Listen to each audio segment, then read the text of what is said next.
ಕ್ರಿಸ್ತನಲ್ಲಿ ಪ್ರೀತಿಯುಳ್ಳ ದೇವಜನರೇ, ನಿಮ್ಮೆಲ್ಲರಿಗೂ ಯೇಸು ಕ್ರಿಸ್ತನ ಅಮೂಲ್ಯವಾದ ನಾಮದಲ್ಲಿ ನನ್ನ ವಂದನೆಗಳು. ಈ ದಿನದ ದೇವರ ವಾಕ್ಯ ಆದಿಕಾಂಡ 1ನೇ ಅಧ್ಯಾಯ 4ನೇ ವಚನ. ದೇವರು ಆ ಬೆಳಕನ್ನು ಒಳ್ಳೆದೆಂದು ನೋಡಿದನು. ದೇವರು ಬೆಳಕನ್ನು ಕತ್ತಲೆಯನ್ನು ಬೇರೆ ಬೇರೆಯಾಗಿ ಮಾಡಿದರು. ಬೆಳಕಿಗೆ ಹಗಲೆಂದು ಕತ್ತಲೆಗೆ ಇರುಳೆಂದು ಹೆಸರಿಟ್ಟನು. ನಮ್ಮ ದೇವರು ಆರಿಸಿ ತೆಗೆದು ಪ್ರತ್ಯೇಕಪಡಿಸುವವರು.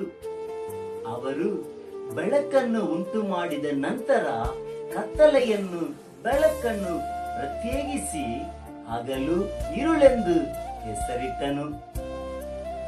ಆಮೇಲೆ ಆಕಾಶವನ್ನು ಭೂಮಿಯನ್ನು ಬೇರೆ ಬೇರೆಯಾಗಿ ವಿಂಗಡಿಸಿದನು. ಹಾಗೆಯೇ ನೀವು ಕೂಡ ಯೇಸು ಕ್ರಿಸ್ತನನ್ನು ಅಂಗೀಕರಿಸಿದ ಕ್ಷಣದಲ್ಲೇ ಈ ಭೂಮಿಯಿಂದ ವಿಂಗಡಿಸಲ್ಪಟ್ಟಿದ್ದೀರಿ. ನೀವು ಲೋಕದಲ್ಲಿ ಇದ್ದರೂ ಈ ಲೋಕಕ್ಕೆ ಸಂಬಂಧಪಟ್ಟವರಲ್ಲ ಎಂಬುದಾಗಿ ಯೇಸು ಹೇಳಿದನು. ಭೂಮಿಗೆ ಸಂಬಂಧಪಟ್ಟವರು ಲೋಕಕ್ಕೆ ಸಂಬಂಧವಾದವುಗಳನ್ನೇ ಮಾತಾಡುತ್ತಾರೆ.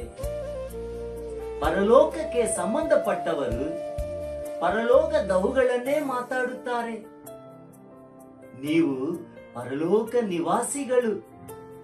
ನಿಮ್ಮ ನುಡಿ, ನಿಮ್ಮ ಯೋಚನೆ, ನಿಮ್ಮ ಕ್ರಿಯೆಗಳು ಯೇಸುವಿನ ಹಾಗೆ ಪರಲೋಕ ತಂದೆಯನ್ನೇ ಅವಲಂಬಿಸಿರಬೇಕು ಅಥವಾ ಆತುಕೊಂಡಿರಬೇಕು.